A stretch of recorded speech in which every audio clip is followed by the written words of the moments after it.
Hi friends, இன்றைக்கி பார்த்தீங்கன்னா எஃபெக்டிவான மெடிசனை பற்றி தான் பார்க்க போகிறோம். இது 100% ஒர்க்கிங்.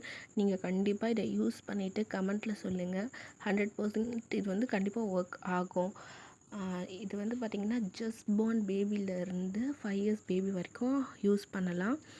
அண்ட் தென் இதை வந்து பயப்படவே தேவையில்லை, இதாகிடுமோ புண்ணு வந்துடுமோ அந்த மாதிரிலாம் பயப்பட தேவையில்லை. பாப்பா மோஷன் போகிறதுக்கு கஷ்டப்படுறாங்க, முக்குறாங்க, அழுதுகிட்டே இருக்காங்க ஃபீட் எடுத்துக்காமல். நம்மளுக்கு நல்லா தெரியும் பாப்பா முக்கும், ரொம்ப அழுத்தி முக்கும் போது ஜஸ்ட் ஒன்றும் இல்லை, 4-5 வெத்தலை இருக்கு இல்லையா, அதோட காம்பை மட்டும் எடுத்துக்கிட்டு அதுக்கு அடுத்து ஒரே ஒரு கிராம்பு, நிறையலாம் இடக்கூடாது, ஒரே ஒரு கிராம்பு இதை போட்டு நல்லா இடிச்சிக்கணும். நல்லா இடித்து இது கூட என்ன பண்ணலாம் அப்படின்னு பார்த்தீங்கன்னா வாட்டர், இப்போது அது இடித்தா சாறு அவ்வளோ வராது, அதனால் வாட்டர் 2-3 ட்ராப்லெட் யூஸ் பண்ணிவிட்டு அதை நல்லா இடித்து அந்த அந்த வாட்டரை மட்டும்தான் போடணும்.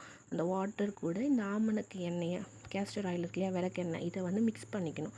மிக்ஸ் பண்ணிக்கிட்டு அதை வந்து காட்டனை திரி மாதிரி திரிச்சுக்கிட்டு, பஞ்சு திரி மாதிரி எடுத்துக்கலாம், இல்லை காட்டன் துணியை கூட திரி மாதிரி எடுத்துக்கிட்டு அந்த ஆயில் மிக்ஸ் பண்ணோம் இல்லையா, அது கூட மிக்ஸ் பண்ணி பாப்பாவோட அனல் இருக்கு இல்லையா, அதான் ஆசனம் எமோஷன் போகிற இடம், அந்த இடத்துல சொருகணுன்னா லைட்டாக எட்ஜு பட்டால் கூட போதுங்க.